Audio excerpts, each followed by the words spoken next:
What's up, guys? Today we are going to be installing this AEM wideband. I bought it off Amazon for like 200 bucks or something less than that. It's an AEM Yugo. I've used them before. They're pretty good quality for what you get. I've got a gauge pod that was given to me when I bought the car, so I'm going to use that, and it sits on top of the steering wheel. So I'm going to wire that in today and show you guys just how to do that so you can do it for yourself. So as I was saying, this is an AEM wideband. This is the Yugo 304110. This is everything you get, minus this little gauge pod here. You have your wire connections to the back of the gauge. One of these is a signal for when you're tuning. It's your input into HP tuners if you have HP Tuners Pro, which makes it so much nicer when it comes to tuning. You get your gauge itself. You've got your wideband sensor. I'm told that you can get these at local parts stores. I believe it's a Bosch style sensor. I could be wrong, don't quote me on that. But which is nice, so if you ever have one of these go bad, you can get one next day, or usually the same day, and they're like 60 or 70 bucks. You have your wire connections to the sensor itself, so that'll run through the car and up into the back of the gauge here. You can see that.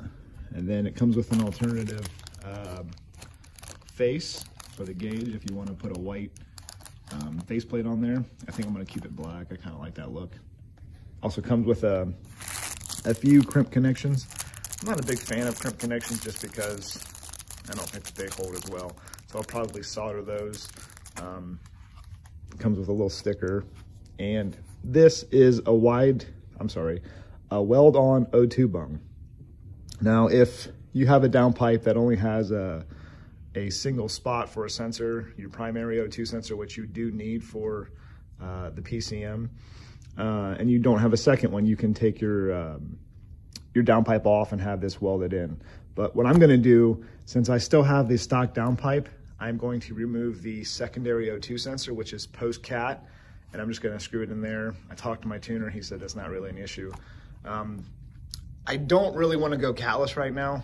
I don't want to use a catless downpipe because it makes these things real raspy.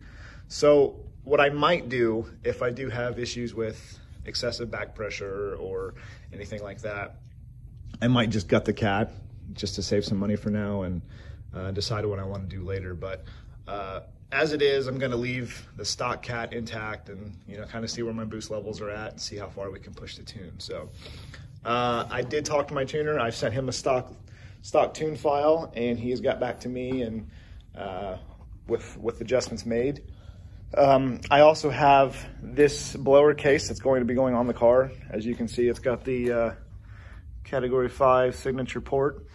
This is a stock port for comparison. And as you can see, there's quite a bit of material removed there.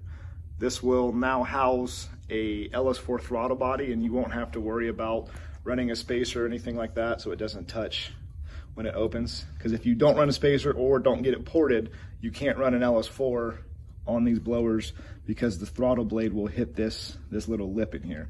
And I think if you're gonna go for any kind of power on an M62, a ported inlet is necessary. I mean, what sense does it make to run a spacer and then just on the other side of that spacer you have this wall? It just doesn't make any sense to me when you want to start putting a bigger throttle body on there. Actually, I think this is an LS4 that the customer supplied for me. So you can see how much bigger that is. And like I said, if it opens up, it'll hit this throttle blade right here will hit this little opening. So that's a little thing I do for customers, and along with the outlet, I'm also going to be putting case bearings in this, along with a new coupler. This is the rotor pack out of my original supercharger, which is this one right here. So I'm going to use this rotor pack because I don't remember where the rotor pack is for this. I might have just bought this empty case a long time ago, and who knows where it came from. But I am going to put case bearings in it, fresh oil, new coupler, and seal the snout up with the proper sealant. And that'll be something I swap onto the dyno. And start dropping pulleys once I go E85 and all that. So something to look forward to on that. And yeah, so let's get started on this gauge install. hopefully you guys can hear me under here with the heater going, but this is the stock sensor in the downpipe. You can see there's the factory cat, and it runs up over here. So I'm going to be taking that harness out and running the new one. But first I got to get this old sensor out. Wiring harness runs up through this little tunnel plate up to this mount. I'm going to be removing it out of here. Kind of see. So it's that wire. So I'm going to work on getting that clip out and taking this out. So I'm in the interior of the car, and I'm trying to find a place to run this wiring through for the gauge. I found next to the steering shaft, there's a little grommet in here. This kind of fits there like so. I pried that out and kind of pushed it up. In through here, you can see it. This wiring goes through and into a rubber plug. So what I'm going to do is use a little razor blade to cut in through here and run this wiring, and then I'm going to tuck this back in here to keep debris and water and whatnot out of the interior of the car. So I'm going to do that and check back. Okay, so I've poked through that with a razor blade, and now I have a screwdriver poking through on the other side just so I can see where it comes out at. I had a pretty good idea, but this will give me a really good idea where it's at in the engine bay. So like I said, I've stuck that screwdriver through the grommet, and on the other side of the car, in the engine bay, you will see down here behind the fuse box, if you can see it, get the lighting right.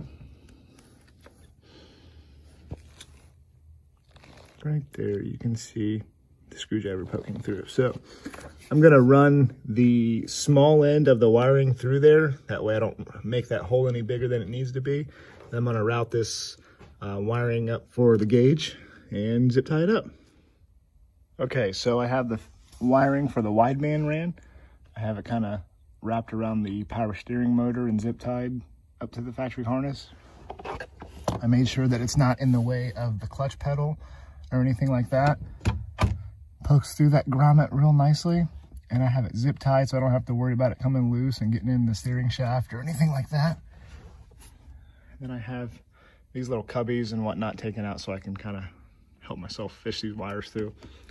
And if you look right here is the lead to my gauge, so that'll go right in there on that where that gauge will sit on that cover. So I have just enough there. Like I said, I have the slack kind of wrapped around the power steering motor. There is a ton of extra length on these AEM widebands. There's no real good way to get rid of it. I just kind of wrap it up and zip tie it out of the way, so that way I don't have to worry about it hanging down. I've driven multiple cars from customers that, you know, when you're shifting, you can kind of feel the wiring getting bunched up behind there. So just take your time and run it nicely and, you know, zip tie it out of the way. So that way you don't have any kind of wiring issues or anything to worry about in the future. I'll show you how it runs through here. Kind of have it zip tied up to the fuel lines and up underneath the brake booster, and zip tie out of the way so I don't have to worry about it getting in the way of the steering shaft out on this side. And one thing I wanted to mention, the wrench that it takes to get the wideband loose and the factory O2 sensor is a 7/8. If you don't have a O2 sensor socket, you can usually rent one or get one at the local parts store. But I was able to get it loose with a wrench, so there's no concern there. So I'm going to finish up running the power and the ground to the switch. I'm going to use an add a fuse, which I'll show you later, and make it as easy as possible. So I'm working on getting the power and ground wired up and the signal wired out for this gauge. And the factory wiring on the AEM gauge is super thin. So whenever you want to add like a ring terminal or even one of these add a fuse, the gauges are quite a bit different. I'm not sure right offhand what the gauge wire is, but whenever you go to try to put a ground on this, you know, most of the time you're either going to use a self-tapping screw or you know, a stud or something. I'm going to use a stud on the dash, so I kind of wanted something with a little bit bigger terminal on it. So I just wrapped it in through here and added some copper wire and soldered that, and then put some heat shrink on it. Not the prettiest, but it'll do. Then I added this length of wire for the add fuse, and I'm going to let this cool off, and I'm going to put the shrink tubing on, and this part will be done. I've got the gauge kind of sitting in the pod until I get it completely wired. The gauge doesn't fit great, so I've been using sandpaper to try to get it to fit. You can see here there's a couple of goodies I got from PRI yesterday. Can't really see too much, but yeah, so just plugging along here. I'm going to probably load the tune soon, so I'd like to see the wideband input so I can, you know, get the data back to my tuner, and we can get this thing ironed out and, you know, make it drivable again. So I'm going to finish that up and show you where I'm at. All right, so we're back in the car. I'm trying to get the wiring harness ran. I've taken the signal wire for HB tuners, the output, I guess you should say, that'll plug into the HB tuners like I mentioned earlier. I took it from the sheathing, that way I can run it to the other side of the dash. It'll be super easy to plug in, that way you don't have a ton of things, you know, draped over the footwell when you're trying to drive. So I've got a piece of welding rod stuck to this. I poked it up through here. I'm going to secure it up here, grab the gauge, and wire that up. As you can see, this is the stud that I was talking about. So now I can put it right there and put the nut back on it. And then I will choose a fuse, probably, I'm not really sure. I would assume that even though this isn't a sunroof car, it should have power at the sunroof fuse, so maybe I can use that, or use something else that's not really necessary or going to be an issue if for some reason that fuse blows and that circuit goes down. Something like a blower motor or window motor, you know, anything like that that's not going to cause any issues. You know, you don't really want to do your wipers or, you know, something that you intend on using and risk having a blown fuse and the circuit not working. So I'm going to find out. I'm going to, you know, just plug this in. It's super simple. You add your fuse for what you're adding. The previous fuse for the circuit goes where it was. I've used these a ton before, and it's just so much nicer than, you know, when I was younger, I would take the wire and I would wrap it around the leg of the fuse, and that's just not the right way to do it. I've learned better techniques, and I just don't do that anymore, so you guys shouldn't either, especially with knowing how to do it properly. Like I said, anytime you can, make sure that you solder these wires. I would prefer this over, you know, just twisting it or those crimp connections. I know a lot of guys swear by them, but I've just had too many issues, especially when I was younger with, you know, car stereos and stuff. People do that, and then it's just, that adds so much, you know, so much bulk to the wiring, and I don't know, just not a clean look, I don't think. So I'm gonna get this all buttoned up, and hopefully I can load the tune and show this thing in action. Okay, so I'm using a test light to check for power, switch power. As I said, the car doesn't have a sunroof, so I took this little panel off, and now I'm looking at where are the fuses. As you can see down here in the corner, it says sunroof 15 amp. I have it. I have, no, you probably can't see that because of the glare. I have power.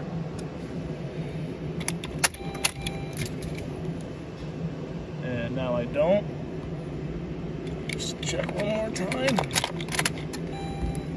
I have switch power. So that's what I'm going to use for the 12 volt source. 15 amp will be plenty for this. So I'm going to pull that fuse out, and I believe I already have, oh, even a 10 amp. I'm going to put this in there, wire my ground up, and it should be good to go. thought I might include this little tidbit of information. This is a fuse puller. You can find them typically under the fuse box cover, under the hood of Cobalts and a few other vehicles. You know, so if you go to the junkyard or you have a friend that's parked in a car, just grab one of these. It grabs the fuse a lot better, especially the mini fuses, because they're so small. It's hard to get, you know, needle nose, and then you mess up the fuse, and it's just doesn't look good anymore. So grab one of these the next time you're at a junkyard, and it'll save you some time and headache when you're trying to pull those fuses.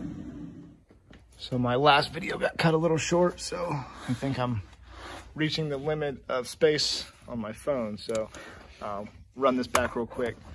I've got the power on the ATA fuse. I've got them zip tied to the dash support. Got it routed up over here.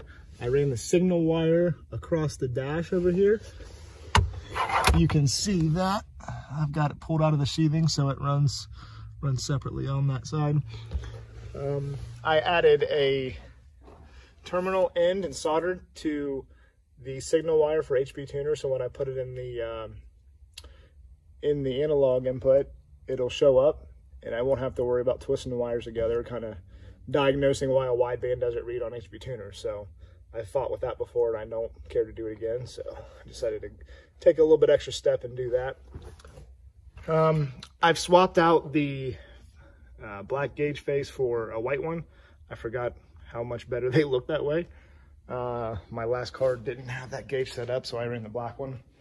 But yeah, the next time, hopefully, the next video, I'll have another bumper for it. I believe Max grabbed me a white one from the junkyard, and when he comes to pick up his supercharger, I think he's gonna drop that off for me. So the next time, it probably will have a white bumper on it. That way I don't have to risk damaging the red one, pulling it off and on for the intake setup and everything that I want to do on this. I'm kind of worried about damaging that, pulling it off. So I've got a white bumper. It's not going to look pretty, but I don't really care. Until this is sorted out completely, I want to have something easy to take on and off and not have to worry about it getting ruined. So that's what I'm going to do. Like I said, I'm going to clean up and get this thing loaded. Probably get that tune from the tuner uploaded and see what the air fuel ratio is now that I have a wideband. Feel pretty good about that. And put this thing back down on the ground and take it for its first drive on this 3-inch and 80s setup. I don't expect it to be that rowdy, but coming from a factory setup, that'll probably be quite a bit of improvement over the last time I drove it. So I'm excited to do that. Thanks again, and appreciate the support. You're gonna get hit by a car?